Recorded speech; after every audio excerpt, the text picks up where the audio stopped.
जी बिल्कुल नाज़रीन, उमरकोट खां 18 किलोमीटर जे मुफ़ासिले ते आवरी फार्म ॻोठ हाजी अनवर सूमरो में हिकु अहिड़े किरदार सां अव्हांखे मिलाईंदासीं जेको जिस्मानी माज़ूर हूंदे ज़हनी तरह सां तुंदरस आहे, जेको नौजवाननि जे लाइ ज़िंदा मिसाल आहे ऐं पाकिस्तान जे लाइ फ़ख़्रु आहे। 8 सालनि जी ॼमार में जॾहिं घर जे अंदरि पंहिंजो पाण खे इन्ही सोच में रखियसि त ॿाहिरि निकिरंदुसि आम माण्हू छा महसूसु कंदो। उन किरदारु जॾहिं पंहिंजो पाण खे बदिलाइण जे लाइ ॿाहिरि निकितो, अॼु इस्लामाबाद इंटरनेशनल इस्लामिक यूनिवर्सिटी जो तालिबे इल्मु आहे। अचो त इन नौजवान सां मिलूं ऐं ॻाल्हि ॿोल कयूं त इन जा छा वीचार आहिनि।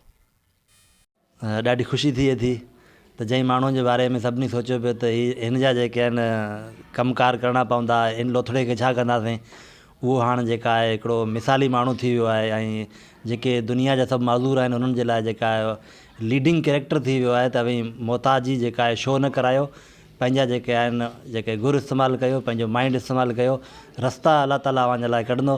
अवी जेका आहे हिकु जेका आहे मोटिवेशनल इंसान थियो, ॿियनि जे लाइ जेका आहे सबक़ु ठाहियो त असीं जेका आहे असीं बराबरि आहियूं, असीं माज़ूर न आहियूं।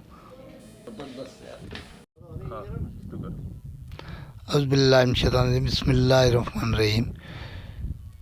ही जेका अव्हां मूंखे सुवाल पुछियो आहे, इन जो जवाबु मां ॾियां थो त अली नवाज़ मुंहिंजो पुटु आहे। ही नंढे हूंदे खां ई माज़ूर आहे, ही ॼमंदे ई माज़ूर हो ऐं ही तक़रीबन 5 साल जो थियो। मूं सोचियमि त हिनखे पढ़ायो वञे त प्राइमरी स्कूल ऐं गॾोगॾु मदरसे में छॾियोसीं। मदरसो नाज़रा पूरी कई ऐं 10 सिपारा यादि हाफ़िज़ बि कया ऐं उन सां गॾोगॾु प्राइमरी तइलीम ॾिनीसीं।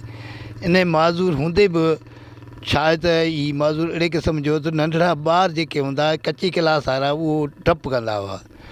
पोइ हिनखे मूं हुतां रवानो कयो, उते वियो पियो उन्हनि उस्ताद जी ऐं जेका होशियारी ऐं उस्ताद जेका तरतीब ॾिनी उन हिसाब सां ॿारनि खे बि मुतमिन कयईं ऐं हिन खे बि तइलीम ॾिनी, पंहिंजो पाण भरिसां रखी हिन खे पढ़ाई। इंशाअल्लाह हुन 5वीं क्लास पास कयो।